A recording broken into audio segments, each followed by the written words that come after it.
ഉണ്ടാക്കുന്ന കമ്പോസ്റ്റിനെ പറ്റിയിട്ട് ചെറിയൊരു വിവരണം തരാൻ തുടങ്ങാം. അത് ഒരു 1.5 മീറ്റർ ഉയരത്തിൽ ഉണ്ടാക്കുന്ന ഒരു കമ്പോസ്റ്റാണ്.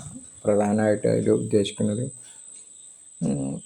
ചുരുങ്ങിയ കാലം കൊണ്ട് മണ്ണിൻ്റെ കാർബണിന് പ്രാധാന്യം കൊടുത്തുണ്ടാക്കുന്ന ഒരു കമ്പോസ്റ്റാണ്. അപ്പോൾ ഞാൻ അതിനെ പറ്റിയിട്ടൊന്ന് വിവരിക്കാം. ആദ്യം ഞാനതൊരു കരിയിലകളാണ്. അപ്പോൾ ചെറിയ ചുള്ളിക്കമ്പുകളോട് കൂടിയുള്ള കരിയില നമുക്ക് തൊടിയിൽ നിന്ന് അടിച്ച് കിട്ടുന്ന അത് ഒരു ലെയർ അടിയിൽ പരത്തും. അതിനുശേഷം ആട്ടുംകാട്ടം അതിൻ്റെ മീതെ ഒരു ലെയർ പരത്തും. പിന്നെ വീണ്ടും അതിൻ്റെ മീതെ ചകിരിച്ചോറ് വാങ്ങി അത് ഒരു ലെയർ പരത്തും.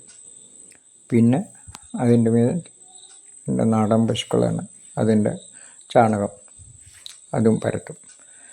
അതിന് ശേഷം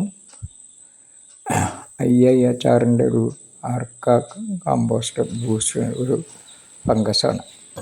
പക്ഷെ അവരത് പറയണത് യൂറിയ ഒരു നിശ്ചിത അനുപാതത്തിൽ യൂറിയയും കൂടി അതിൽ കലർത്തണം എന്നാണ് പറയുന്നത്. പക്ഷെ ഞാനത് യൂറിയയ്ക്ക് പകരം ഞാനൊരു ജൈവകൃഷിക്കാരനായതുകൊണ്ട് എനിക്ക് അതിനോട് താല്പര്യമില്ലാത്തതുകൊണ്ട് അതിന് പകരം കരിപ്പട്ടി ശർക്കര വെള്ളത്തിൽ അലിയിച്ചിട്ട് അതാണ് ചേർക്കുന്നത്.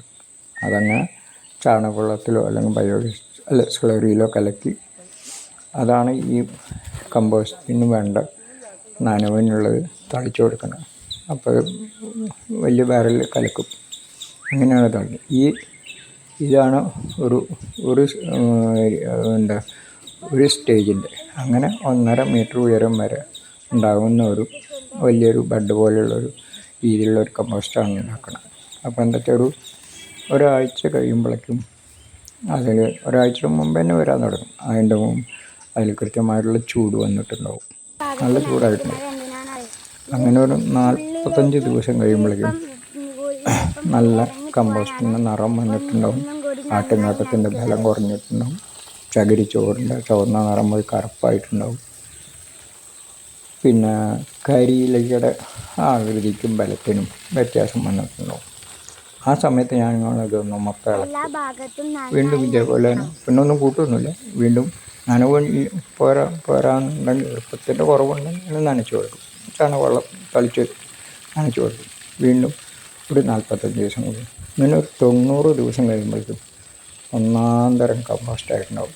കാരണം പിന്നീടത് മണ്ണിലേക്ക് നേരിട്ട് ചേർക്കുകയാണ്. അപ്പോൾ അതൊന്ന് എന്താ ഞാൻ ചെയ്യണതിൻ്റെ ഒരു ഉദ്ദേശം എന്താണെന്ന് വെച്ചാൽ, ആദ്യം കരിയില പരത്തുമ്പോൾ അതിൽ ധാരാളം വായുസഞ്ചാരം, ആ കമ്പോസ്റ്റിന് വേണ്ട വായുസഞ്ചാരം ഇഷ്ടംപോലെ കിടക്കും. പിന്നെ അതെല്ലാം മണ്ണിലുള്ള ബാക്ടീരിയകൾക്ക് അതിലേക്ക് പടർന്ന് കയറാനുള്ള ഒരു അവസരം കൂടി ഉണ്ടാവുമല്ലോ. അങ്ങനെ പിന്നീട് നമ്മൾ ആട്ടുംകാട്ടാണ്, അതിനും വായുസഞ്ചാരം ധാരാളം കിട്ടും. അതിൻ്റെ മേലെ ചകിരിച്ചോറുണ്ട്, അതും വായുസഞ്ചാരത്തിന് ഒരു കുറവും വരില്ല. പിന്നെ ചാണകമാണ്. അപ്പോൾ ഈ ഒരു രീതിയിലാണ് 1.5 മീറ്റർ ഉയരം. അത് 1.5 മീറ്റർ ഉയരം വരെ ചെയ്യുകയാണ് എപ്പോഴും നല്ലത്, കുറച്ചും കൂടി നല്ല കമ്പോസ്റ്റ് ആവുന്നത്. അതങ്ങനെയാണ്. ഉയരം കൂടുന്തോറും പല പ്രശ്നങ്ങളും ചെറിയ തോതിൽ വരും. അപ്പോൾ നമുക്ക് ആവശ്യമില്ല അതിൻ്റെ പണി ലാഭമൊക്കെ നോക്കിയാലും അത്ര ഉയരമാണ് പാകം. നല്ലൊരു സാധാരണക്കാരന് ഉണ്ടാക്കാൻ പറ്റുന്ന ഒരു നല്ലൊരു കമ്പോസ്റ്റാണ്. ഓക്കെ. എല്ലാ ഭാഗത്തും നനച്ചാൽ മാത്രമാണ് കമ്പോസ്റ്റ് നന്നായി ശരിയാവുകയുള്ളൂ.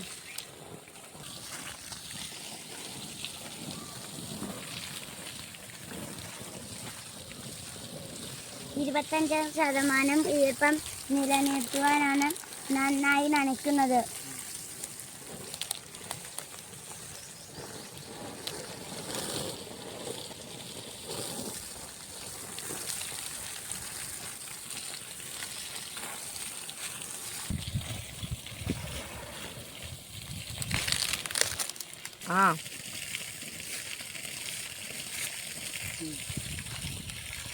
ഇത്ര നേരം നനച്ചിട്ടും ഇത്രയാണ് ഉള്ളിലേക്ക് വെള്ളം കൊടുക്കുക. അതിനാൽ നമ്മൾ കുറേ നേരം നന്നായി നനയ്ക്കണം.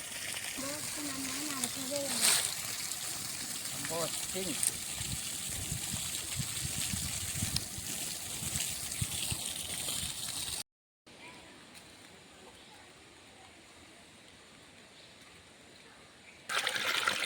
എന്താ അർക്ക ഡീകമ്പോസർ പറഞ്ഞാൽ ഞാൻ പറയണം.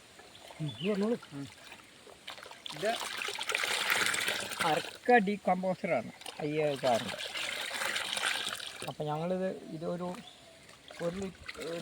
ഒരു കിലോന് ഒരു 15 ലിറ്റർ വെള്ളം ചേർക്കാനാണ് അവർ ഏതാണ്ട് പറയണത്. എന്നിട്ട് ഇതിൽ ചാലിച്ചുകൊണ്ടിരിക്കുകയാണ്.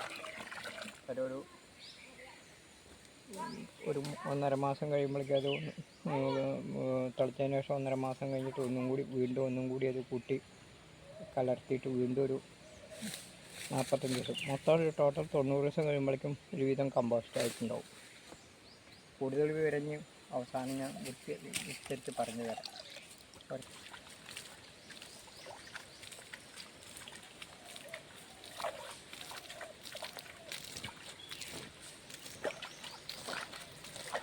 തളിച്ചുകൊണ്ടിരിക്കുന്നത് IIHR ബാംഗ്ലൂരിൻ്റെ അർക്ക ഡീകമ്പോസ്റ്റ് ആണ്. ഇത് നന്നായി എല്ലാ ഭാഗത്തേക്കും തളിക്കണം.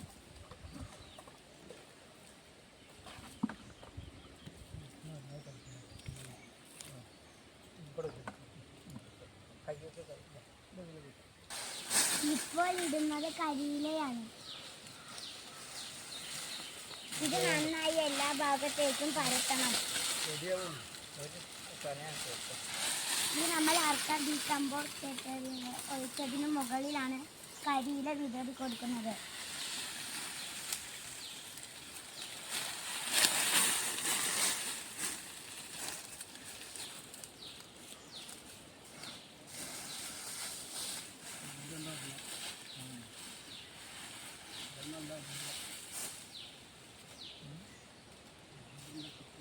ഇത് ഇടുന്നതിനിടയിൽ പ്ലാസ്റ്റിക്കോ മറ്റു കാര്യങ്ങളോ ഒന്നും പെടരുത്.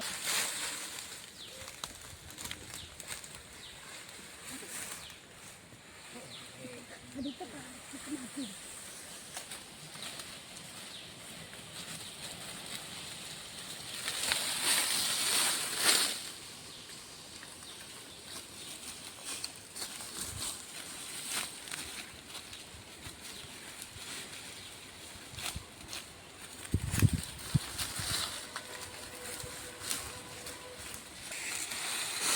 എല്ലാ ഭാഗത്തും ഒരുവിധം കരിയില പരത്തിയിരിക്കുന്നു.